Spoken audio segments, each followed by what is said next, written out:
you can direct up to $8 million from the Deferred Sales Trust and partner with your trust to purchase that property. How do you get a lender involved? Like, talk to me like about, ABC Smith Street Bank, local commercial bank who wants to lend on that $10 million. Where do they come into the picture? Yeah, so they wouldn't loan on the money per se, but you can direct the funds to a commercial real estate deal, and then use the income that the trust is producing to help you obtain a loan. So let's walk through that. Mm-hmm. So you closed on the deal. There's 10 million sitting in the trust, and you've invested it in the meantime in stocks, bonds, and mutual funds, conservative portfolio with a financial advisor. Okay, and then you find a deal, Reed, 2 years from now, let's just say the market shifts by 10%. The deal that you had, it was 10 million, now it's $9 million. So you're like, great, I've been wanting to buy this deal at a realistic cap rate for a while. I'm glad I waited and didn't 1031 into this $10 million deal. You can direct up to $8 million from the Deferred Sales Trust and partner with your trust to purchase that property. Okay. So Reed forms an LLC. Reed's the managing member of the LLC. Reed says, you know what, I found a deal, great. It looks like a nice deal. Let's direct the funds to the LLC.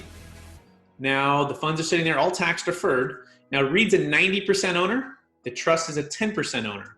Yep. Even though the trust may have put up 100% of the down payment. Interesting. You get a loan on that deal, right?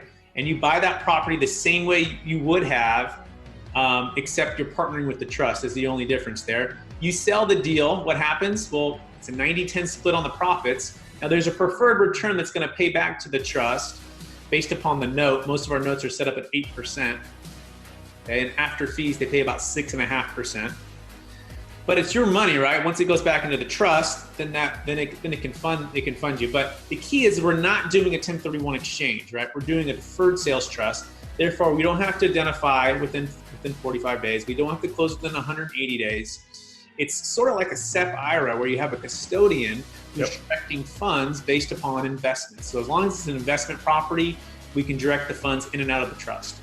Interesting. No, so that's, and just to walk through that again, is that, so even in the scenario, in the event where someone sells their asset and they have a bunch of money, you could turn around and essentially identify asset number 2 within a week, right? And go to a bank and say, hey, I want to get leverage. This trust is providing all the equity. It's going to be 90-10. I'm going to be the owner, blah, blah, blah. And off you go. Correct? Correct. Exactly. Just like a silent partner, right? Right. You're a silent partner who's a 10% owner with the preferred return, but they're putting up 100% of the down payment. Which is like any syndication. Any syndication too, right? So you can also diversify. A 1031, you're typically trading from one property to one other property.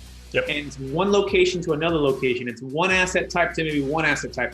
They talked about the 8 million to the 10 million. You can do 8 different syndications, right? With 1 million to this syndication and 8 others in different states and different product types. That's part of my passion is helping people get cash flow and passive in what they're doing. And part of that is diversifying in different product types. So senior housing, conventional multifamily, mixed use, medical office.